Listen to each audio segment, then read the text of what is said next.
नमस्कार दोस्तों, मेरे यूट्यूब चैनल में आपका बहुत बहुत स्वागत है। तो अगर आपने सबसे पहले तो मैं आपको बता दूं कि अगर आपने मेरा चैनल सब्सक्राइब नहीं किया है अभी तक, तो सबसे पहले इस सब्सक्राइब के बटन को दबा के सब्सक्राइब कर लें और इस घंटे के निशान को दबा लें ताकि मेरे आने वाले वीडियो आपको मिल सके। उसके बाद में दोस्तों आज आपको बताने वाला हूँ FCI के अंदर बहुत ही बढ़िया वैकेंसी आई है, एक बहुत बड़ा नोटिफिकेशन आया है, तो उस वैकेंसी के बारे में मैं आपको बताने वाला हूँ। देखिए दोस्तों, ये फूड कॉरपोरेशन ऑफ इंडिया से वैकेंसी आई है। जोन वाइज रिक्वायरमेंट है, तो इसमें north zone, south zone, west zone और नॉर्थ ईस्ट जोन से ये वैकेंसी आई है। तो ये यहाँ पे लिखा हुआ है, देखिए एडवर्टाइज नंबर 1/2019 है। साथ ही जूनियर इंजीनियर में इसमें जूनियर इंजीनियर सिविल इंजीनियरिंग से, इलेक्ट्रिकल से, मैकेनिकल इंजीनियरिंग से, assistant grade second AG second Hindi, steno grade second typist Hindi and assistant grade third AG third general account technical depot की वैकेंसी निकली है। अब जोन वाइज पोस्ट में अगर आप देखें तो नॉर्थ जोन में है JE civil engineering, post code A। आप सीधा डायरेक्ट अपने वैकेंसी देख सकते हैं, एज लिमिट देख सकते हैं, 28 साल है, 46 पोस्ट है। JE electrical 30, steno grade second 25 post है, AG सेकंड 22 पोस्ट है, टाइपिस्ट हिंदी 16 पोस्ट है, AG थर्ड जनरल 256 है। इसमें मतलब कोई भी ग्रेजुएशन वाला फॉर्म भर सकता है। आगे मैं आपको इनकी योग्यता बताने वाला हूँ। तो अपने हिसाब से जैसे अकाउंट्स की है और 287 पोस्टें हैं अकाउंट्स की, बहुत अच्छा मौका है अकाउंट्स वालों के लिए। वैसे वैकेंसी कम ही निकलती है, लेकिन इसमें बहुत बढ़िया वैकेंसी है। जैसे साउथ जोन में भी वैकेंसी है और ईस्ट जोन में भी अगर कोई फॉर्म लगाना चाहे तो लगा सकता है, वेस्ट जोन है। उसके अलावा नॉर्थ ईस्ट जोन में भी वैकेंसी निकली हुई है। The total number of vacancy में भी वेरी एज पर एम्बेसडर ऑफ FCI, मतलब इंग्लिश तो मेरे को ज़्यादा भी नहीं आती। ये वैकेंसी इसके बारे में बता रखा है कि ये इनको बढ़ा भी सकते हैं और घटा भी सकते हैं, इसके बारे में ये दिया हुआ है कहने का मतलब। इसके बाद में ये आगे दिया हुआ है परसेंटेज ऑफ रिजर्वेशन इनको दिया गया है, 1% रिजर्वेशन है ब्लाइंडनेस वगैरह का। इसके अलावा जो एज रिलेक्शन होता है, जो ये सेंट्रल की वैकेंसी, तो एज रिलेक्शन जो होता है वो OBC को 3 साल का होता है और SC/ST को 5 साल का होता है। इसके बाद अगर हम बात करें, ये तो डिसेबिलिटी की वगैरह की है कि ऑर्थो में है वगैरह, जो तो ये डिसेबिलिटी वालों के लिए काम का है।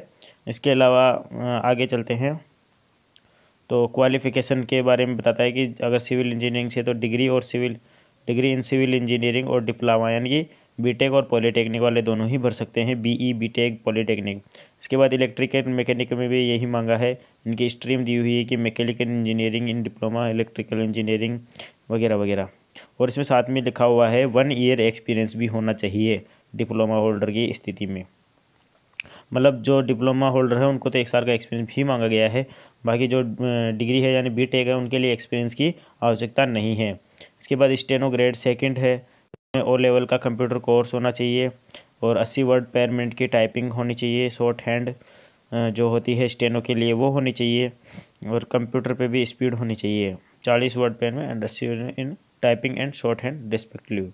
इसके बाद AG सेकंड हिंदी की है, उसमें degree of recognised university with Hindi as the main subject, यानी कि ग्रेजुएशन होनी चाहिए हिंदी सब्जेक्ट से और इंग्लिश भी आनी चाहिए उसको, और वह 1 साल का ट्रांसलेशन का एक्सपीरियंस होना चाहिए इंग्लिश से हिंदी में।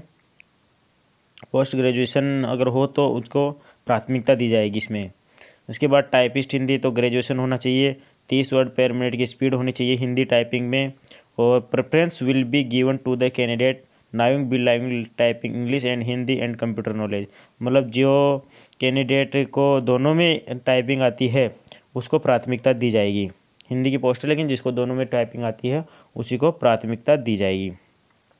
इसके बाद में AG third general, graduate degree in any discipline from a recognised university in use of computers accounts. मतलब ये जो जनरल वाला है इसमें किसी भी सब्जेक्ट से आपको BA होना चाहिए, ग्रेजुएशन BA BSc BCom कोई भी इसमें फॉर्म भर सकता है, आपको कंप्यूटर का नॉलेज होना चाहिए। इसके बाद AG थर्ड अकाउंट्स की है, तो कॉमर्स से ही इसको लिया गया है कि कॉमर्स वाले ही इसको भर सकते हैं, तो कॉमर्स वालों के लिए बहुत ही सुनहरा मौका है। इसके बाद में टेक्निकल में है जो BSc एग्रीकल्चर है, और ये जो भी अलग अलग सब्जेक्ट है बॉटनी जूलॉजी बायोटेक्नोलॉजी, तो इससे फॉर्म भर सकते हैं। उसके बाद में ये AG third depot, graduate degree in any discipline recognised university with professional use of computer.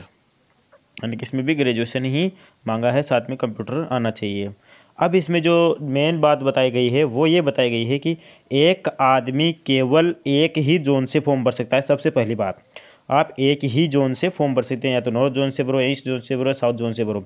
इसके बाद में दूसरी बात इन्होंने बताई है कि आप एक जोन में एक ही पोस्ट से फॉर्म भर सकते हैं। यानी कुल मिला के बात जो कही गई है सार में कि आप केवल एक फॉर्म ही भर सकते हो। आप ऐसा नहीं इस जोन में भर दे उस जोन में भर दे, ऐसा नहीं है। आप कुल मिला के एक ही जोन से फॉर्म भर सकते हैं। तो ये इसमें कहा गया है।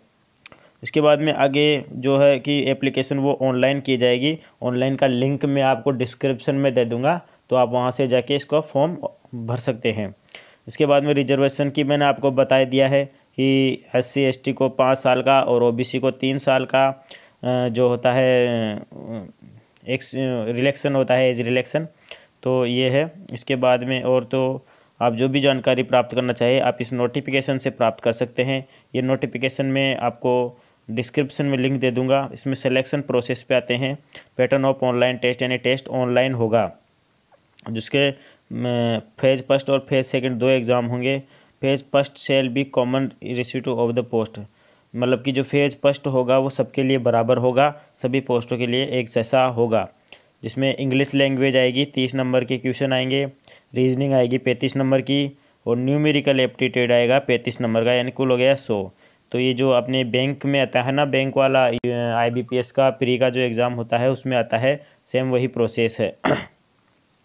इसके बाद में phase second online exam will comprise, यानी फेज जो सेकंड का होगा 1 paper exam, paper first only, paper third only, paper fifth, यानी इस general depot general AG third general और AG थर्ड डिपो वालों के लिए केवल फर्स्ट पेपर ही होगा। और ये पेपर थर्ड होगा टाइपिस्ट हिंदी के लिए, और पेपर 5 होगा स्टेनो ग्रेड सेकंड के लिए। यानी अलग अलग एग्ज़ाम का हिसाब से अलग अलग है। और ये जो जूनियर इंजीनियरिंग के 2 पेपर होंगे, फर्स्ट और सेकंड, तो इस वजह से अलग अलग ये पेपर होंगे। इसमें दे रखा है कि पेपर फर्स्ट क्या है, पेपर सेकंड क्या है।